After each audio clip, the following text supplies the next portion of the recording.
कर्ण अपनी इस विजयधारी धनुष के कारण पूरी दुनिया में अजय माना जाता था, क्योंकि कर्ण के इसी विजयधारी धनुष के कारण ही एक बार भगवान श्री कृष्ण ने अर्जुन से यह कहा था कि जब तक कर्ण के हाथ में उसका विजय धनुष हो तो तीनों लोकों के योद्धा एक साथ मिलकर भी कर्ण को नहीं हरा सकते हैं।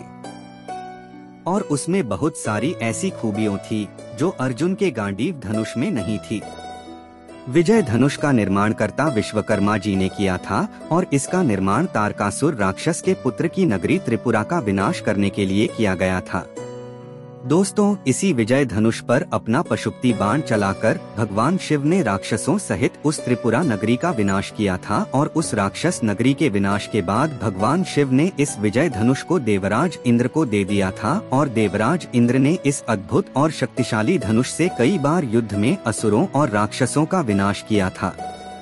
कहते हैं उस समय असुर देवराज इंद्र से इतना नहीं डरते थे जितना उनके विजय धनुष से डरते थे। उसके बहुत समय बाद जब क्षत्रियों ने भगवान परशुराम के पिता जमदग्नि की हत्या कर दी थी तो भगवान परशुराम ने पूरी पृथ्वी को क्षत्रिय विहीन करने की सौगंध खा ली थी। ऐसे समय पर भगवान शिव ने भगवान परशुराम को विजय धनुष देवराज इंद्र से दिलवाया था। तब उसी शक्तिशाली विजय धनुष के कारण ही भगवान परशुराम ने बिना किसी की मदद से अकेले ही 21 बार पृथ्वी को क्षत्रिय से विहीन किया था। कर्ण भगवान परशुराम का शिष्य था और भगवान परशुराम कर्ण जैसे शिष्य को धनुर्विद्या की शिक्षा देकर बड़े प्रसन्न हुए थे।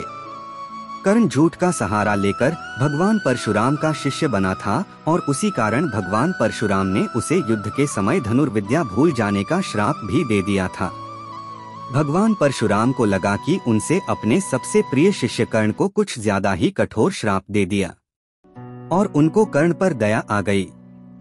उसी समय उन्होंने कर्ण को अपना विजय धनुष दे दिया था, लेकिन कर्ण विजय धनुष पाने के बाद कभी भी उसका इस्तेमाल नहीं किया था, क्योंकि कर्ण उसी दिन उस विजय धनुष को इस्तेमाल करना चाहता था जिस दिन रणभूमि में उसका युद्ध अर्जुन के साथ हो और अर्जुन को मार सके।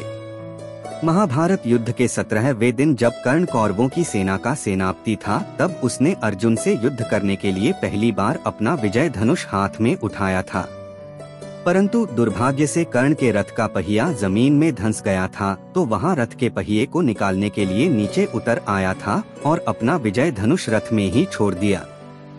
भगवान श्री कृष्ण इस बात को जानते थे कि यदि दोबारा कर्ण ने अपना विजय धनुष अपने हाथ में उठा लिए फिर तो अर्जुन को बचा पाना उनके लिए बहुत मुश्किल हो जाएगा। इसीलिए उन्होंने अर्जुन को कर्ण को ललकारने को कहा और फिर अर्जुन के हाथों कर्ण की मृत्यु हो गई। दोस्तों, वीडियो पसंद आया हो तो वीडियो को लाइक करें और चैनल को सब्सक्राइब करें।